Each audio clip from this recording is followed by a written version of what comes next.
खुलुमबाय गोजोन फुंबिलि बयनिसिमबो गिबियावनो दैमारि बड' निउस चेनेलनिफ्राय नोंथांमोनखौ बरायनानै लाग्रोनाय जाबाय। दिनै आं गोदान भिडिअ लानानै फैलायबाय। मिजिंथियो नोंथांमोना आंनि भिडिअखौ जोबजासिम नायलांगोन।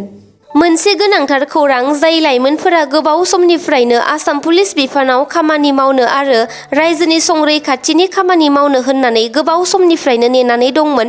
नोंथांमोना दिनैनिफ्रायनो आसाम पुलिसनि अफिसियेल वेबसाइट www.slprbassam.in आव हाबनानै आर'ज बिलाइ गथायनो हासिगोन। मख'नो गोनांदि बे आर'ज बिलाइ गथायनाय हाबाफारियाव बर'नि बिग्रायारि हारि सिबियारि आफाद बारग' ndfb फोराबो आर'ज बिलाइ गथायनो हागोन। बिथांमोननो आलादा 2% मासि रिजार्भेसन खालामना होनाय जाखादों। बेखौ नोजोर होयोब्ला सा 111 सो बारग' ndfb सोद्रोमाफोरा साख्रि मोननो हानायनि सुबिदा दं। बे आसाम पुलिसनि आर'ज बिलाइ गथायनायनि गासै मासिफोरा जादों 5563।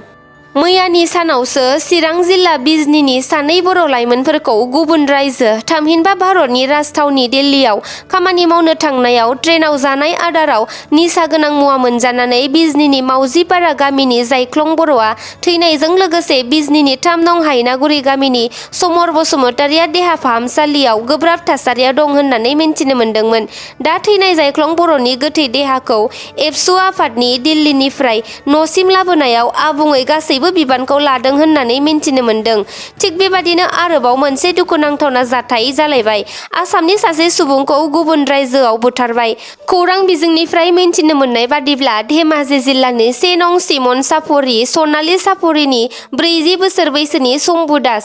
बिथाङा थांनाय 9 अक्ट'बर खालारखालि केरेला फारसे खामानि मावनो होननानै गावनि सानै लोगोजों थांफादोंमोन। नाथाय दुखुनांथाव जाथाय शम्भु दासनि गोथै देहाखौ मोननो हायो। बिथांनि गोथै देहाखौ मोननो हायो आन्ध्र प्रदेशनि काकिन्डा टाउननि रेलवे स्टेशनाव। दा बिथांजों थांफानाय सानै लोगो महन टकबी आरो कन गगৈ बिसोर सानैनिबो जेबो खौरां मोननो हायाखै होननानै मिन्थिनो मोन्दों। आथिखाल बिटिसि सोलिफु सोरखारनिसिम ndfb जोहोलाव मुंख्लं नखरनि खौरांगिरि मेल। बिटिआर गोजोन गोरोबथायाव थानाय बादि ndfb मुंख्लं नखरनो अनसुंथाइ होनाय हाबाफारिया दिनैसिमबो जाफुंजोबाखै। एखनब्ला बिटिआर गोजोन गोरोबथाया दिनै 3 बोसोर बारलांबाय। नाथाय ndfb आफादफोरखौ लानानै गोजोन गोरोबथा खालामनायनि उनावबो मुंख्लं नखरा सोरखारनि अनसुंथाइखौ मोननो हायाखै। बेनिखायनो थांनाय मैया क'क्राझार जिल्लानि परबतजरा महकुमा सिंनि मुंख्लं जानाय ndfbनि नखरफोरनो सोरखारनिफ्राय होनो गोनां अनसुंथाइखौ दासिम मोननो हायैनि टिपकायाव परबतजरा मुंख्लं आफादनि आफादगिरि अमिय बसुमतारिनि दैदेननायाव खौरांगिरि मेल खुंफुंनाय जादों। मोननो गोनां अनसुंथाइखौ जोंनो थाबैनो होफुङाब्ला बिथां प्रमद बर' आरो बिथां गबिन्द बसुमतारिनि दरखं मोखाङाव थांनानै गोख्रों होस्रिखावनो गोनांथार जागोन होनना आफादगिरि अमिय बसुमतारिया बुंदों। 28 नं गसाइगाव बिधान सभा बियाबनि एमएलए बिथां जिरन बसुमतारिनि बिफा थानेश्वर बसुमतारिनि नैथि गोसोखां जोलुर बादायलायनाय हाबाफारिया खासियाबारिनि आर'नाइ गेलेग्रा फोथाराव जानानै थाङो।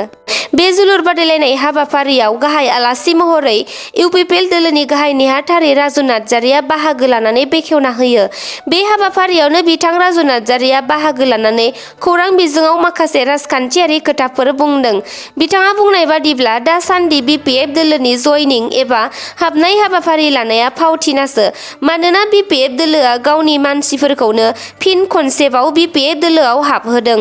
बेजों लोगोसे बिथाङा बुंबावदों इउपिपिएल सोरखारा बिसायख'थि फोसावदिंनाय समाव खोथा होनाय बादियै गोबां खामानिफोरखौ मावबोखाबाय। जेरै गामि सोसननाय खामानिया जानानै थांबाय, साख्रि होनाय खामानिया जागासिनो दङ। दान मोनसेनि गेजेरावनो बिटिसिनि साख्रिया फोसावजासिगोन। 75,000 रां आइजोफोरनि सेल्फ हेल्प ग्रुपनो होबाय। रायजो सोरखारनि मददआव थाखो 9 नि फरायसाफोरनो साइकेल राननानै होबाय। 27 लाख आइजोफोरनो अरुनदय होनाय जाबाय। साफ्रोमबो न' गैयै मानसिफोरनो सोरखारि न' होनाय जाबाय। जेजेएमनि दारै गासैबो नखरफोरनो पाइपनि दारै दैनि बेबस्था खालामना होनाय जाबाय आरो जाय नखरफोरा खिखरसालि गैया बिथांमोननो गासैबो नखरनि खिखरसालि बानायना होनाय जाबाय होननानै बुंदों बिथां इउपिपिएलनि गाहाय नेहाथारि राजु नार्जारि बिथाङा। आरो माखासे थालांनाय खामानिफोरखौबो थाबैनो मावफुंनानै होनो थाखायबो बुङो बिथाङा। थांनाय मैयानि साना नागालेण्ड रायजोनि थाखाय जारिमिनारि सान। नागालेण्ड रायजोआव गिबिसिन मेडिकेल कलेजआ गायसनजाबाय। नागालेण्ड रायजोआव बेनि सिगां गंसेबो मेडिकेल कलेज गायसननाय जायाखैमोन। थांनाय मैयानि सानाव भारतनि union health minister doctor Mansukh मांडावी बिथाङा बेखेवनानै होयो। बे मेडिकेल कलेजनि मुङानो जादों Nagaland institute of medical science and research. बे मेडिकेल कलेजाव 2023 आरो 2024 मायथाइनि थाखाय सा 100 फरायसाफोरा MBBS फरायना डक्टर जानो सुबिदा मोनसिगोन। सा 100 फरायसाफोरनि मादाव सा 85 फरायसाफोरा नागालेण्डनि थागिबि आरो सा 15 फरायसाफोरा गासै भारतारिनि थागिबिफोर जायोब्लानो फरायनो थाखाय खाबु मोनगोन। BPF दोलोनि सेन्ट्रेल वार्किं कमिटि एबा CWC नि सासे गागि सोद्रोमा बाबुल शर्माया BPF दोलोखौ नागारबाय। मानोना खौरां बिजोंनिफ्राय मिन्थिनो मोननाय बादिब्ला थांनाय बावैसो सिगां हिन्दु सनातन धोरोम आरो गान्धी नखरनि सोद्रोमाफोरनि सायाव बिथाङा खौरांगिरि मेल खुंनायनि थाखाय BPF दोलोआ बिथांखौ BPF दोलोनिफ्राय जेबो जाहोन गैयालासेनो एरख'दों होनना बिथाङा बुंदों। बेजों लोगोसे बिथांखौ होखारनायनि जाथायाव BPF दोलोआव राङारि माखासे बेले-बेजे दं होननानै गोख्रों अजद दिखांदों BPF दोलोनि सायाव बिथाङा। BTC-नि गाहाय प्रमद बर' बिथाङा हरखाबै थांनाय सानाव गसाइगावआव थांनानै नायगिदिंहैदोंमोन। बे नायगिदिंहैनाय हाबाफारियावनो बिथां प्रमद बर'आ खौरां बिजोङाव माखासे गोनांथार खोथाफोर बुंदोंमोन। बिथाङा बुंनाय बादिब्ला BTR-आव टेट पास जानानै थानाय बिजाथिफोरनो थाबैनो रायजो सोरखारनिफ्राय SIU खौ मोनोब्लानो थिसनलाइ बिलाइखौ रानना होनाय जासिगोन आरो बे सप्ता मोनसेनि गेजेरावनो सोरखारि जानो गोनां BTR-नि गं 10 फरायसालिमानि मुंफोरनि फारिलाइखौबो दिहुनना होनाय जासिगोन होननानै बुंदों। बेजों लोगोसे BTR गोजोन गोरोबथानि 6.3 दफा बादियै लासै गोजौ फरायसालि आरो गोजौसिन फरायसालिनि सोमोन्दै साननाय जागोन। बिनि उनावसो LP आरो ME फरायसालिनि सोमोन्दै साननाय जागोन होननानै बुंनायखौ नुनो मोनदों। बिथाङा बुंनाय बादिब्ला राइट टु एडुकेशन एक्टनि बिथोन बादियै गंफ्रोमबो 1 किल'मिटार जानथायाव LP फरायसालि, 3 किल'मिटार जानथायाव ME स्कुल, 5 किल'मिटार जानथायाव हाई स्कुल थानाय बादियै बिजिरना जेसेबां फरायसालिनि गोनांथि दं बेफोरखौ BTC सोरखारा नायबिजिरगासिनो दं आरो लासै प्रभिन्सियेलाइज एबा सोरखारि खालामलांनाय जागोन होननानै फोरमायो बिथाङा। मैयानि बे नायबिजिरहैनाय हाबाफारियाव बिथाङा गसाइगाव महकुमानि थाखाय गोजोनथाव मावथांखिफोरबो फोसावनानै होदों।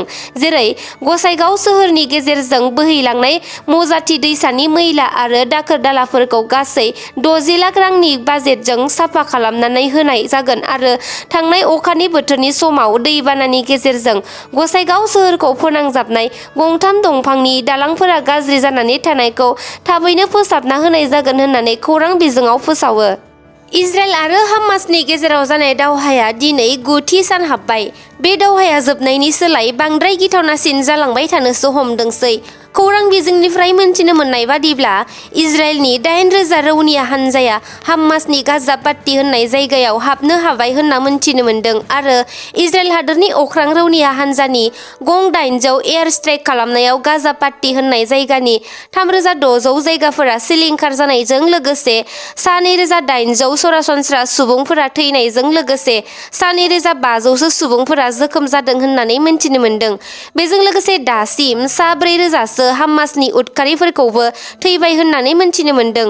गुबुन फारसेथिं हामास उदखारिनि गाग्लोबनायजों इजराइल हादोरनि सरासनस्रा सा 1,800 सो सुबुंफोरा थैनायजों लोगोसे सा 1,100 सो सुबुङा जोखोम जादों आरो सा 220 सो इजराइलनि रौनियाफोराबो थैदों होननानै मोनथिनो मोन्दों।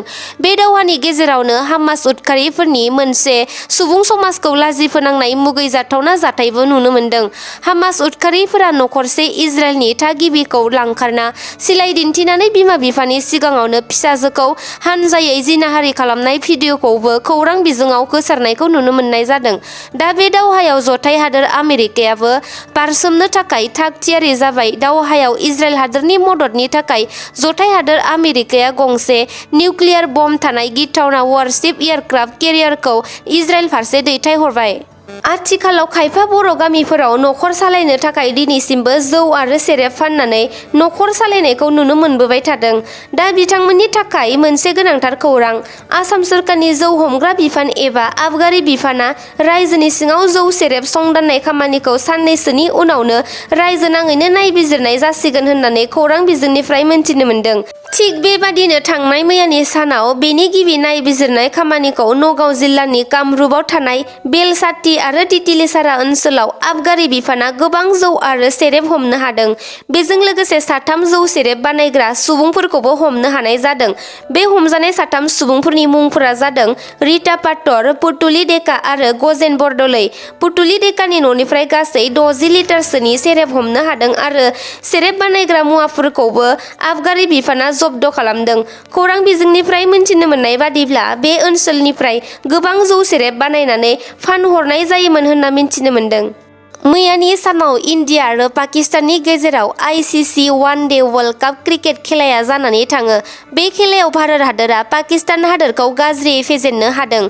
गिबियाव भारत हादोरा टसखौ देरहानानै बलिं खालामनो थांखि लायो आरो पाकिस्तान हादोरखौ 42.5 अभाराव 191 रानाव अल विकेट खालामनानै हायो आरो बेनि उनाव भारत हादोरा रहित शर्मानि 86 रान बुनायजों 30.3 अभाराव सा-7 विकेटजों 192 रान बुनानै देरहानो हादों। मख'नो गोनांदि दिनैसिम भारत आरो पाकिस्तान हादोरनि गेजेराव गासै 8 ICC one day world cup खेला गेलेनाय जाबाय, नाथाय 8 खेलायावबो पाकिस्तान हादोरा भारतनि आखायाव जेननो गोनां जादों।